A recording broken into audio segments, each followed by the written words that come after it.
चलिए नेक्स्ट हमारा एक और बड़ा इंपॉर्टेंट टॉपिक है, वो क्या है जी? Cell injury. तो मैंने आपसे इससे पहले भी बात की थी कि जब भी हम जनरल पैथोलॉजी की बात करते हैं तो उसमें हमारा मेन फोकस क्या होता है? Cell injury. ठीक है। अच्छा, इसके लिए इसको समझने से पहले आपको ये जो फ्लो चार्ट है इसकी अंडरस्टैंडिंग होनी चाहिए। इसमें ये टर्म क्या लिखी हुई है कि नॉर्मल सेल, और ब्रैकेट में क्या लिखा है? होम्योस्टेसिस। होम्योस्टेसिस का मतलब क्या होता है? The protection of internal environment from the harms of fluctuations of external environment. Clear? यानी कि आपके इंटरनल एनवायरनमेंट को प्रोटेक्शन देनी है, किससे? एक्सटर्नल एनवायरनमेंट में जितनी भी चेंजिंग्स आ रही हैं उससे आप प्रोटेक्ट करें अपने इंटरनल एनवायरनमेंट को। ठीक है, तो ये आपका क्या है? Normal cell. प्लस आपका जो सेल है, जो नॉर्मल सेल है, उसके अंदर इतनी कैपेबिलिटी होनी चाहिए कि अगर सराउंडिंग एनवायरनमेंट में कोई भी चेंज आ रहा है, ठीक है, तो वो उसको जो है वो बियर कर सके। क्लियर? तो वो आपका क्या होगा? नॉर्मल सेल होगा।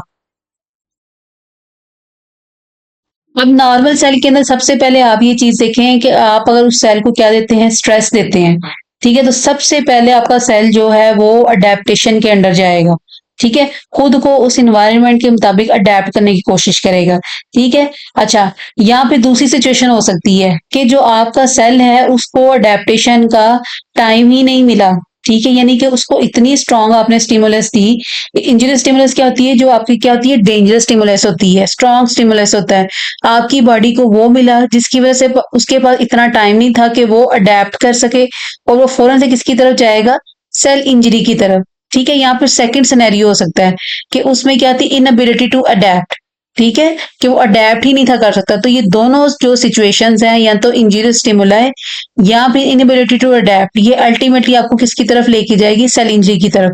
होना तो ये चाहिए कि जब भी नॉर्मल सेल पे आप स्ट्रेस अप्लाई करें तो पहला ऑप्शन ये होना चाहिए कि वो अडेप्टेशन की तरफ जाए। ठीक है, लेकिन तो अगर तो वो अडेप्ट नहीं कर सकता तो उस सेंस में वो जाएगा सेल इंजरी की तरफ। एक ये कंडीशन। दूसरी कंडीशन क्या है कि अगर आपने उसको इतनी स्ट्रॉन्ग स्टिमुलस देती है, इंजरियस स्टिमुलस देती है कि उसके में इतनी कैपेबिलिटी नहीं रही, या उसको इतना मौका नहीं रहा कि वो अडेप्टेशन की तरफ जाए, तो अल्टीमेटली वो किसकी तरफ जाएगा? सेल इंजरी की तरफ। अच्छा, अब ये देखिए जो सेल इंजरी है उसकी भी आगे से फर्दर दो डिवीजन है। एक क्या है इसकी? Reversible cell injury. तो अगर आप देखें तो रिवर्सिबल सेल इंजरी में एरो किसकी तरफ जा रहा है? नॉर्मल सेल की तरफ। क्यों? क्योंकि ये क्या होती है? माइल्ड होती है, प्लस ट्रांजिएंट होती है। तो माइल्ड का मतलब क्या है? जो इतनी इंटेंसिटी की नहीं होती है। ट्रांजिएंट का मतलब क्या होता है? कि जो थोड़े टाइम पीरियड के लिए होती है।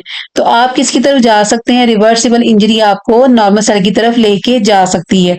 दूसरी इसकी कौन सी टाइप है? Irreversible cell injury. ठीक है, और ये क्या होती है? स्वीयर होती है, यानी कि इसकी इंटेंसिटी ज्यादा होती है, प्लस ये प्रोग्रेसिव होती है।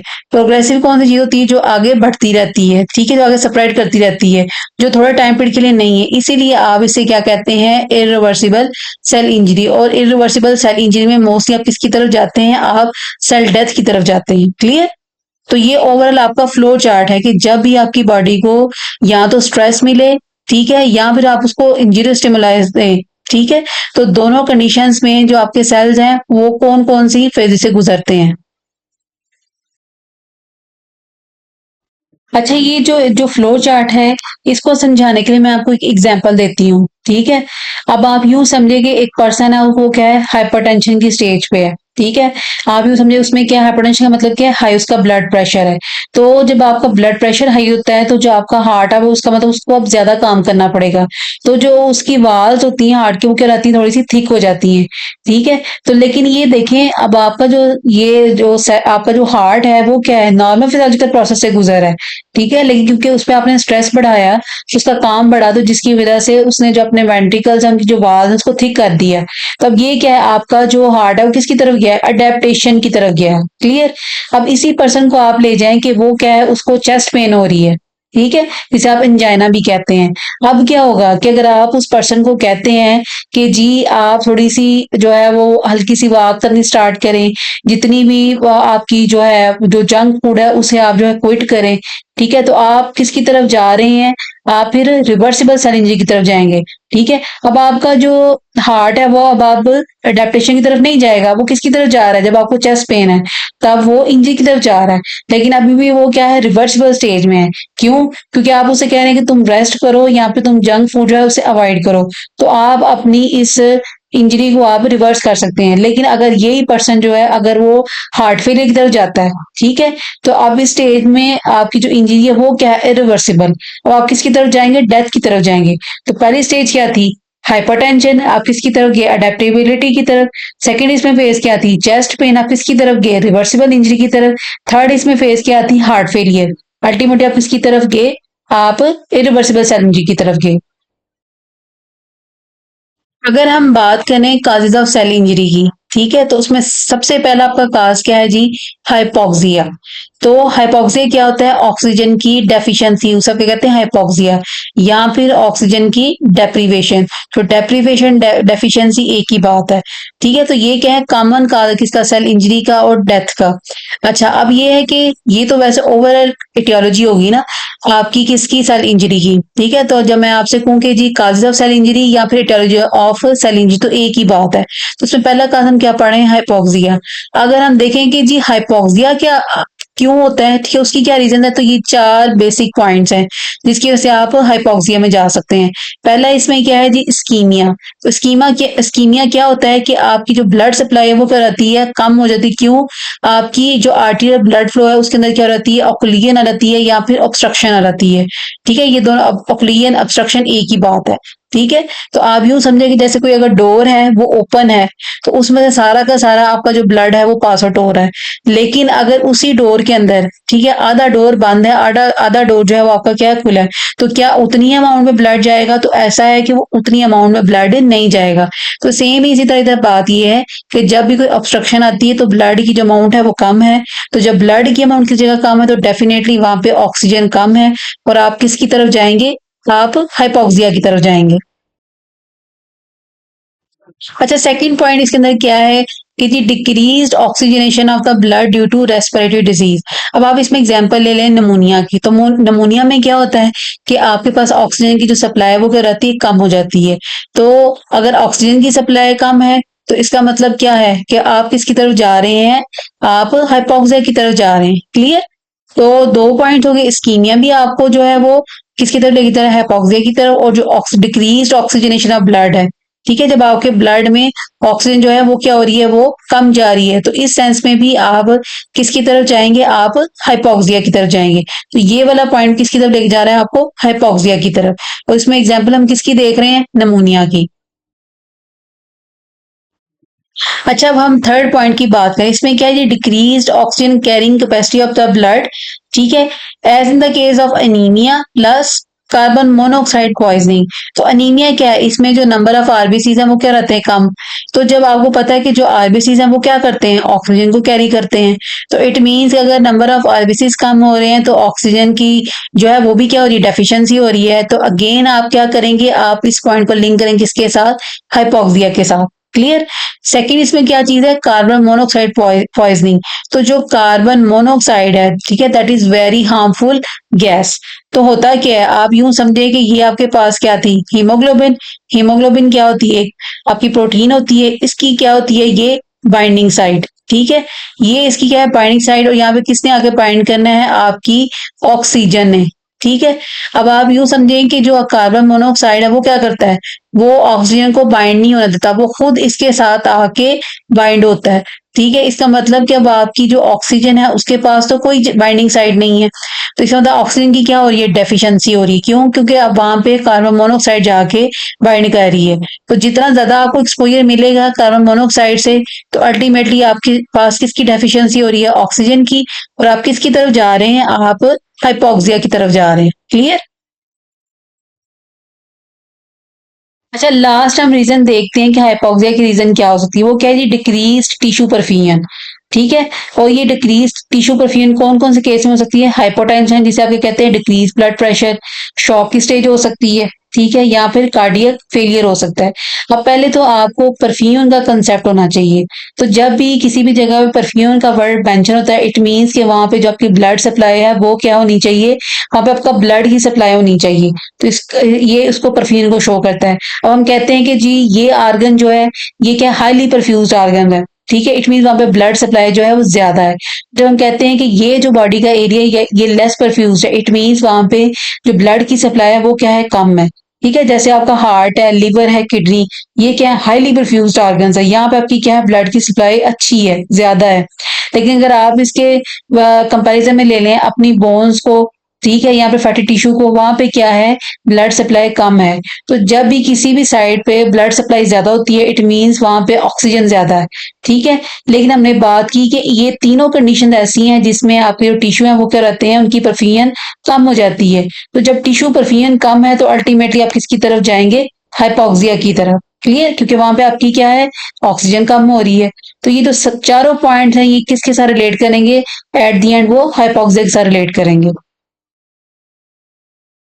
अच्छा, इसमें एक और भी इम्पोर्टेंट बात है कि जो आपका हाइपोक्सिया है, ये क्या करता है कि जो एरोबिक ऑक्सीडेटिव रेस्पिरेशन है उसके साथ क्या करता है, इंटरफेयर करता है। क्यों? अब आप ये देखें कि जो आपका power house of the cell है वो क्या है, माइटोकॉन्ड्रिया। तो जो माइटोकॉन्ड्रिया वो क्या करता है, वो एटीपी बनाता है। तो जो एटीपी है वो किसके लिए रिक्वायर, एनर्जी प्रोवाइड करता है आपके सेल्स को काम करने के लिए। लेकिन एटीपी बनती है in the presence of oxygen. लेकिन अगर आप हाइपोक्सिया की स्टेज में, इट मीन्स कि वहां पे आपके सेल के पास, आपके माइटोकॉन्ड्रिया के पास ऑक्सीजन नहीं है। ऑक्सीजन नहीं है तो इसका क्या मतलब, कि एटीपी नहीं बनेगी। क्लियर। तो इसी वजह से हमने कहा कि जो हाइपोक्सिया है वो क्या करता है, इंटरफेयर करता है किसके साथ, एरोबिक ऑक्सीडेटिव रेस्पिरेशन के साथ। क्लियर है।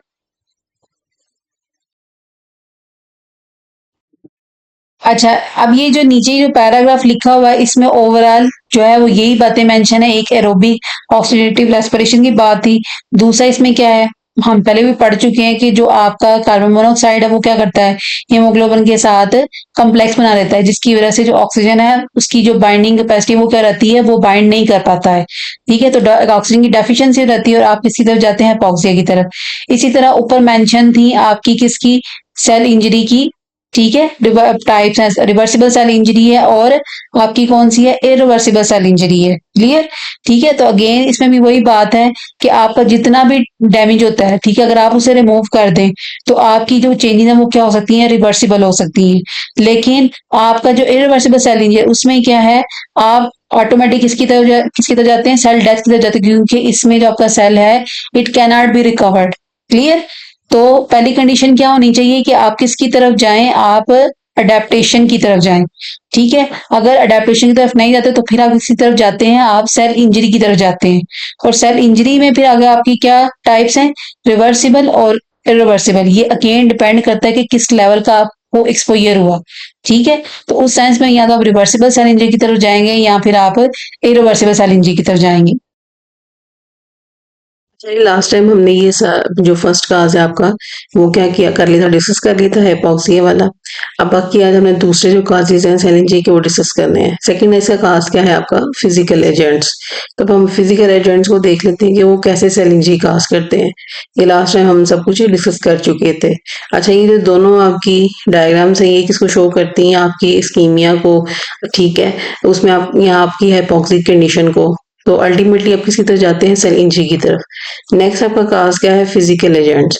तो फिजिकल एजेंट्स अगर हम पहला देख लें तो पहला काज आपका क्या है जी, मैकेनिकल ट्रॉमा।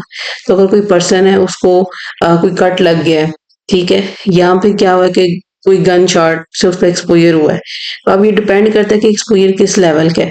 जितना ज्यादा एक्सपोजर होगा उतनी ज्यादा आपकी जो है वो सेल इंजरी की टाइप की तरफ जाएंगे। जैसे अगर किसी को कम एक्सपोजर हुआ है, ठीक है, इतना गहरा उसको कट नहीं लगा, तो आप किसी तरफ जाएंगे, रिवर्सिबल सेल इंजरी की तरफ जाएंगे।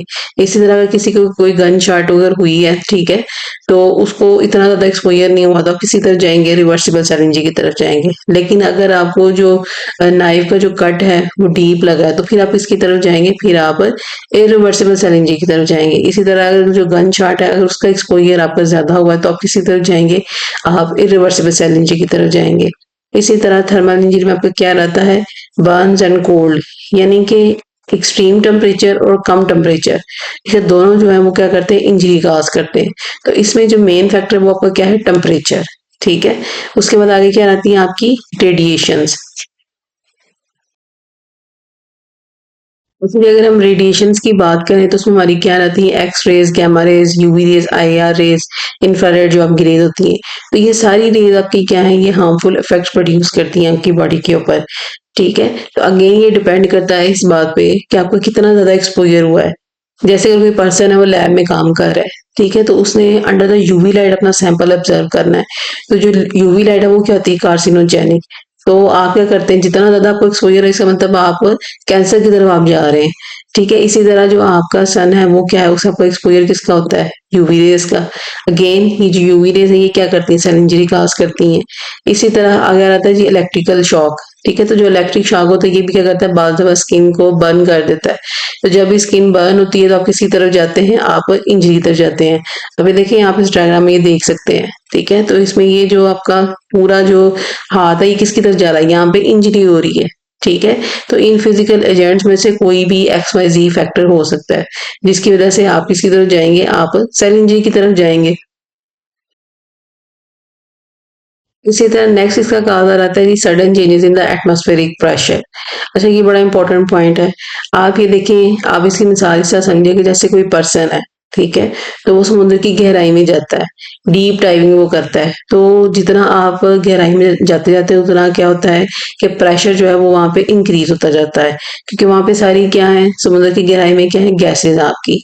तो होता क्या है कि जब कोई पर्सन जो है ज्यादा गहराई में जाएगा तो उधर क्या होता है, आपकी नाइट्रोजन ऑक्साइड गैस होती है। ठीक है, तो ये क्या करती है, ये आपकी बॉडी में एंटर होना स्टार्ट कर देती है। तो जो ही ये पर्सन जो है वो क्या आएगा, सरफेस पे आएगा, तो इसका मतलब सडन ड्रॉप हुआ उसके किसके अंदर, प्रेशर के अंदर। तो होता है क्या, ये जो आपकी नाइट्रोजन ऑक्साइड गैस थी ये आपकी बॉडी में फिल होना स्टार्ट कर देती है। ठीक है, तो जब ये फिल होती है तो आप ये देखें कि ऑक्सीजन को ये क्या करती है, रिप्लेस कर देती है। उसकी जगह जाकर ये खुद बाइंड कर जाती है। ठीक है, तो जब ये बाइंड करेगी तो इसका मतलब ये ऑक्सीजन तो है नहीं, तो आप किसकी तरफ जा रहे हैं, आप हाइपोक्सिया की तरफ जा रहे हैं। हाइपोक्सिया की तरफ जा रहे हैं तो अल्टीमेटली आप किसकी तरफ जा रहे हैं, आप सेल इंजरी की तरफ जा रहे हैं। क्लियर। तो ये सारे जो आपके जो फिजिकल एजेंट्स हैं वो क्या करते हैं, आपको सेल इंजरी की तरफ लेकर जाते हैं। चलिए नेक्स्ट हमारे पास आ जाता है कासेस में केमिकल एजेंट्स। तो जो केमिकल एजेंट्स होते हैं उसमें ज्यादातर हमारी जो हैवी मेटल्स हैं वो रहती हैं, जैसे आर्सेनिक है, साइनाइड है, लेड है, मरकरी है। तो ये सारी आपकी क्या है, हैवी मेटल्स होती हैं। तो ये क्या करती हैं, ये भी सेल इंजरी करती हैं। कैसे करती हैं, या तो ये आपकी जो मेम्ब्रेन परमेबिलिटी होगी, ठीक है, उसको क्या कर देंगी, अल्टर कर देंगी। आपको पता है कि जो आपकी सेल मेम्ब्रेन होती है, ठीक है, आपकी जो प्लाज्मा मेम्ब्रेन है वो क्या होती है, सेमी परमिएबल होती है। इट मीन्स कि कुछ चीजों को जो कि रिक्वायर्ड होती है सेल के लिए उनको आने देगी, और जो रिक्वायर्ड नहीं है उनको अपने में से पास आउट नहीं होने देगी। ठीक है, लेकिन जब आपका इन हैवी मेटल से एक्सपोजर होता है तो आपकी सेल की जो परमेबिलिटी है वो क्या ये कर देते हैं, अल्टर कर देते हैं। इट मीन्स कि जो रिक्वायर्ड चीजें नहीं थी वो भी आपके सेल के अंदर एंटर होना स्टार्ट करेंगी, और अल्टीमेटली वो क्या काज करेंगी, वो सेल इंजरी काज करेंगी। सेकंड काम हैवी मेटल्स क्या करती हैं कि जो आपका ऑस्मोटिक होम्योस्टेसिस होता है उसको क्या करती हैं, ये डिस्टर्ब कर देती हैं। अब ऑस्मोटिक होम्योस्टेसिस का मतलब क्या है कि इसमें आप वर्ड देखिए होम्योस्टेसिस को, कि जो आपका वाटर और सोल्यूट की जो नॉर्मल एक कंसंट्रेशन होती है उसको मेंटेन रखना। ठीक है, तो जैसे हमें ऑस्मोसिस का पता है कि मूवमेंट होती है वाटर मॉलिक्यूल्स की थ्रू सेमी परमिएबल मेम्ब्रेन। ठीक है, कहाँ से, from low concentration to high concentration, किसकी, सोल्यूट की। ठीक है, तो ये आपकी क्या होती है, ऑस्मोटिक होम्योस्टेसिस।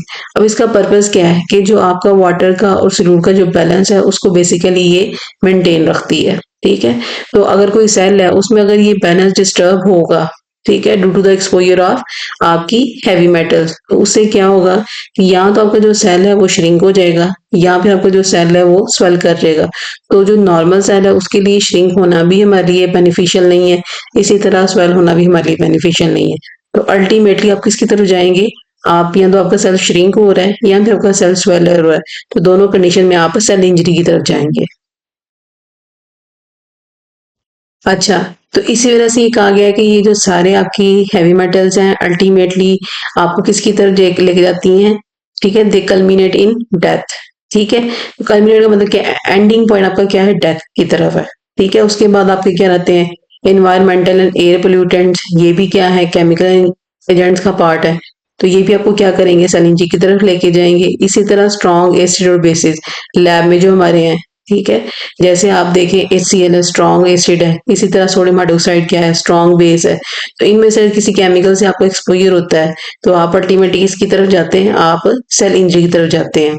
फर्दर इसमें क्या है, इंसेक्टिसाइड्स क्या करते हैं, ठीक है, इंसेक्ट्स को किल करने का काम करते हैं। तो आप देखें जो हमारी सब्जियां हैं, फ्रूट्स हैं, इनके ऊपर स्प्रे किसका होता है, इंसेक्टिसाइड्स का। तो अगर आपने प्रॉपरली वॉश करके इन चीजों को नहीं खाया, ठीक है, तो उससे आपको एक्सपोजर किससे हुआ, इंसेक्टिसाइड से। तो उसने क्या करेगा, अगेन डैमेज इफेक्ट काज करेगा आपकी बॉडी के ऊपर, तो आप किसकी तरफ जाएंगे, सेल इंजरी की तरफ। इसी तरह जो सिगरेट स्मोकिंग होती है वो भी आपको किसकी तरफ लेके जाती है, सेल इंजरी की तरफ। और जो सिगरेट स्मोक होता है आपका, उसमें बेसिकली स्मोक के अंदर क्या होता है आपका, कार्बन मोनोऑक्साइड, ठीक है। तो हमारी प्रीवियस लेक्चर्स में हम लोग पढ़ चुके हैं तो कि अगर आपका कार्बन मोनोऑक्साइड से एक्सपोजर होता है तो वो किसको रिप्लेस कर देता है, जाके आपकी ऑक्सीजन को, ठीक है। तो ऑक्सीजन को रिप्लेस कर देगा तो उसकी जगह जाके क्या हो जाएगा, ये खुद अटैच हो जाता है। तो जब ये खुद अटैच होता है तो इसका मतलब क्या हुआ कि ऑक्सीजन की क्या हो गई, डेफिशिएंसी, ठीक है। और आप किसकी तरफ गए, हाइपोक्सिया की तरफ। और अल्टीमेटली आप किसकी तरफ गए, सेल इंजरी की तरफ। अच्छा, लास्ट आपको क्या रहता है, अल्कोहल एंड नारकोटिक ड्रग्स, ठीक है। तो अगर आपका अल्कोहल से एक्सपोजर है या फिर नारकोटिक ड्रग से है, ठीक है, तो ये भी आपको किसकी तरफ लेके जाती हैं, आपको सेल इंजरी की तरफ लेकर जाती हैं। अच्छा देखिए, जो आपकी अल्कोहल है, ये नारकोटिक ड्रग्स होती हैं, ये क्या करती हैं, ये आपका जो रेस्पिरेटरी सिस्टम होता है उसको ये क्या कर देती हैं, डिप्रेस कर देती हैं, ठीक है। तो जब आपका रेस्पिरेटरी सिस्टम डिप्रेस है तो इसका मतलब कि जो ऑक्सीजन की सप्लाई है वो भी आपकी क्या हो जाती है, कम हो जाती है। तो अगर ऑक्सीजन की सप्लाई आपकी कम है तो अल्टीमेटली आप किसकी तरफ जाएंगे, हाइपोक्सिया की तरफ। और हाइपोक्सिया की तरफ जा रहे हैं तो इट मीन्स आप किसकी तरफ जा रहे हैं, आप सेल इंजरी की तरफ जा रहे हैं। नेक्स्ट आ जाते हैं आपके, नेक्स्ट का जो है हमारा वो क्या है, इम्यूनोलॉजिकल रिएक्शंस, ठीक है। तो इम्यूनोलॉजिकल रिएक्शंस में क्या रहता है, अब इसमें हम एग्जांपल देख लेते हैं ऑटोइम्यून डिजीजेस की। तो ऑटोइम्यून का मतलब क्या है कि reaction against one's own cells, कि अपने ही सेल्स के अगेंस्ट, जो आपके सेल्स हैं उनके अगेंस्ट आपकी जो इम्यूनिटी है वो क्या होती है, वो काम करना स्टार्ट कर देती है, ठीक है। यानी कि अपने ही सेल्स को वो फॉरेन सेल समझना स्टार्ट कर देती है। अच्छा, इसमें एग्जांपल दी है उन्होंने किसकी, रोमेटाइड आर्थराइटिस की, ठीक है। जो आपके जॉइंट्स, आपकी जो बोन्स है उसमें बेसिकली क्या रहती है, पेन स्टार्ट हो जाती है। तो जो आपका रोमेटाइड आर्थराइटिस है ये भी क्या है, आपकी एक ऑटोइम्यून डिसऑर्डर है कि आपका जो इम्यून सिस्टम है वो क्या है, ठीक से काम नहीं करता है, अपने ही सेल्स के अगेंस्ट खड़ा हो जाता है। और अल्टीमेटली आप किसकी तरफ जाते हैं, फिर सेल इंजरी की तरफ। नेक्स्ट इसमें एग्जांपल क्या है कि हाइपर सेंसिटिविटी और allergic reactions against environmental substances, ठीक है। तो जो आपके एलर्जी रिएक्शन है ये भी बेसिकली क्या आते हैं, जेनेटिक डिफेक्ट्स की वजह से आते हैं, ठीक है। तो आप देखें सब पर्सन जो है वो तो एलर्जिक, उनको रिएक्शंस नहीं आते हैं, कुछ कुछ को ही एलर्जिक रिएक्शंस होते हैं। तो बेसिकली उसमें भी क्या है कि उनका जेनेटिकली जो मेकअप है उसमें कोई ना कोई जो डिफेक्ट आ जाता है जिसकी वजह से आप किस तरफ जाते हैं, हाइपर सेंसिटिविटी या एलर्जिक रिएक्शंस की तरफ जाते हैं। तो जो आपके एलर्जिक रिएक्शंस होंगे वो भी आपको किसकी तरफ लेकर जाएंगे, सेल इंजरी की तरफ। अच्छा, नेक्स्ट इसमें खास कहना था आपके जेनेटिक डिफेक्ट्स। तो जो जेनेटिक डिफेक्ट्स होते हैं, ठीक है, उनकी वजह से क्या होती है आपकी, वो भी सेल इंजरी काज करते हैं। और आपको किसका क्या कर सकते हैं, डेफिशिएंसी हो सकती है किसकी, फंक्शनल प्रोटीन्स की। आपको पता है आपकी बॉडी में क्या है, दो तरह की प्रोटीन, एक स्ट्रक्चर प्रोटीन्स है, एक क्या है आपकी फंक्शनल प्रोटीन्स है। तो जो स्ट्रक्चर प्रोटीन्स है उनका आपकी बॉडी के सारे स्ट्रक्चर मेकअप के अंदर रोल होता है। जो फंक्शनल प्रोटीन्स हैं वो क्या करती हैं, किसी भी फंक्शन के अंदर अपना रोल प्ले करती हैं। तो किसी फंक्शनल प्रोटीन की डेफिशिएंसी है, ठीक है, तो अल्टीमेटली आप वो डेफिशिएंसी किसकी वजह से आ रही है, जेनेटिक डिफेक्ट्स की वजह से, ठीक है। तो अगर फंक्शनल प्रोटीन की डेफिशिएंसी है तो आप किसकी तरफ जा रहे हैं, आप सेल इंजरी की तरफ जा रहे हैं। इसी तरह अगर फंक्शनल प्रोटीन की डेफिशिएंसी हो रही है तो जो इनबॉर्न एरर्स किसके आएंगे, मेटाबॉलिज्म के। क्यों, क्योंकि देखिए वो प्रोटीन इन्वॉल्व थी किसके अंदर, मेटाबॉलिज्म के अंदर। अब जब वो प्रोटीन अवेलेबल नहीं है तो आपकी मेटाबॉलिज्म भी नहीं होगी। या फिर क्या हो सकता है कि जो डीएनए है या फिर जो आपकी मिसफोल्डेड प्रोटीन्स है, आपको पता है कि जो प्रोटीन है उसका एक स्पेसिफिक स्ट्रक्चर होता है, ठीक है। तो उसकी प्रॉपर एक अपनी एक फोल्डिंग है। तो अगर मिसफोल्डिंग का मतलब क्या है कि जैसे फोल्डिंग होनी चाहिए अगर वैसे नहीं हुई तो अल्टीमेटली एक्यूमुलेशन हो रही है, इकट्ठा शुरू होना हो गया आपका क्या, डैमेज डीएनए और मिसफोल्डेड प्रोटीन्स। तो अल्टीमेटली आप किसी तरफ जाएंगे, सेल इंजरी की तरफ। अच्छा देखिए, उसने कहा है कि जितने भी ये डिफेक्ट्स हैं, ठीक है, ये आपको अल्टीमेटली किसकी तरफ लेकर जाते हैं, आपको सेल इंजरी की तरफ लेके जाते हैं। कब? जब when they are beyond repair, जब आप उनको रिपेयर नहीं कर सकते।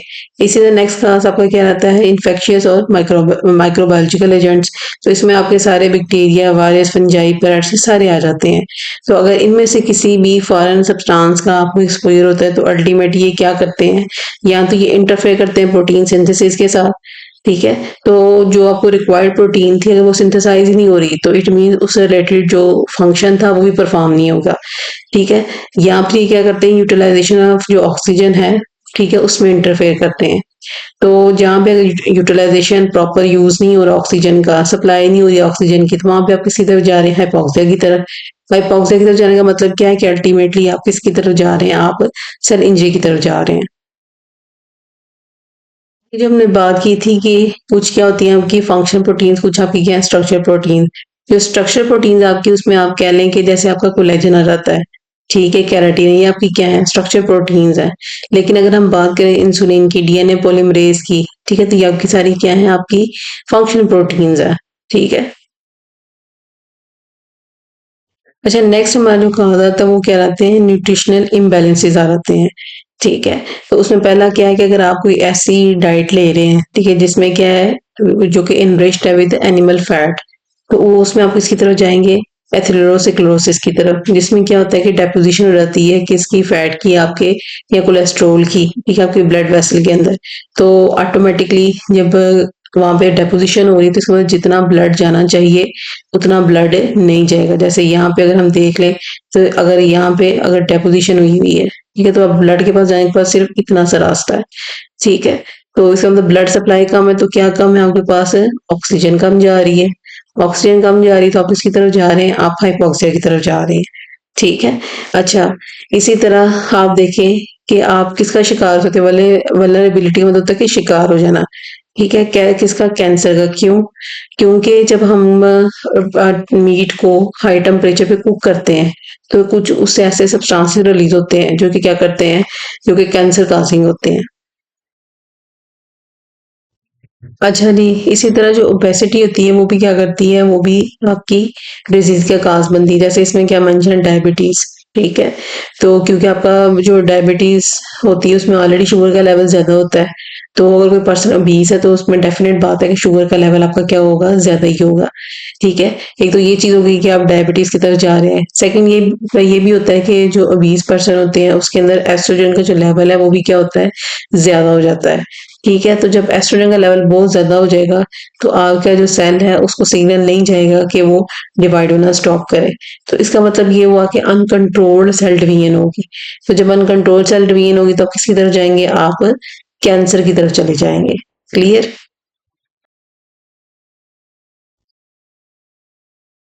अच्छा, लास्ट में रहता है कि आपको क्या रहता है? हाइपो वाइटामिनोसिस हो रहती है, ठीक है। या फिर आपको क्या है? प्रोटीन कैलोरी मेल न्यूट्रिशन हो गई है। तो ये जो दोनों चीजें हैं वो आपको किसी तरफ लेके जाती हैं? आपको सेल इंजरी की तरफ लेके जाती हैं। यानी कि जो विटामिन का इनटेक आपको करना चाहिए था वो आप क्या कर रहे हैं? कम कर रहे हैं, ठीक है। तो जो बॉडी की जो रिक्वायरमेंट थी वो पूरी नहीं हो रही, तो अल्टीमेटली आप किसी तरफ जा रहे हैं? आप सेल इंजरी की तरफ जा रहे हैं। इसी तरह जो प्रोटीन है जितनी आपको लेनी चाहिए थी वो उतनी आप नहीं ले रहे हैं। तो जहाँ पे प्रोटीन रिक्वायर्ड है, ठीक है, इसका मतलब वहां पे उतनी वो जा नहीं रही है। तो अल्टीमेट क्या आप किसकी तरफ जा रहे हैं? आप सेल इंजरी की तरफ जा रहे हैं। तो ये जो हमारे सारे थे ये क्या थे? हमारे काजी से सेल इंजरी है। लास्ट इसमें क्या है? इडियोपैथिक, कि जब भी आपको किसी भी सेल इंजरी का काज आपको पता नहीं है, अननोन काज है, उसके लिए टर्म यूज की जाती है इडियोपैथी की। तो ये इडियोपैथी की हम बात कर रहे थे कि जब आपको किसी भी सेल इंजरी का काज क्या है वो अननोन हो तो आप कहेंगे उसका जो काज है वो क्या है? आप इडियोपैथिक है। क्लियर? तो ये हमने जितने भी हमने, ठीक है, डिस्कस किए हैं फैक्टर्स, ये बेसिकली क्या करते हैं? ये क्या है? काजेज ऑफ सेल इंजरी है। बाकी जो हमारे क्या है, नेक्स्ट हमारा लेक्चर क्या होगा? मैकेनिज्म ऑफ सेल इंजरी, ठीक है, उसको फिर हम नेक्स्ट वीडियो के अंदर डिस्कस करते हैं।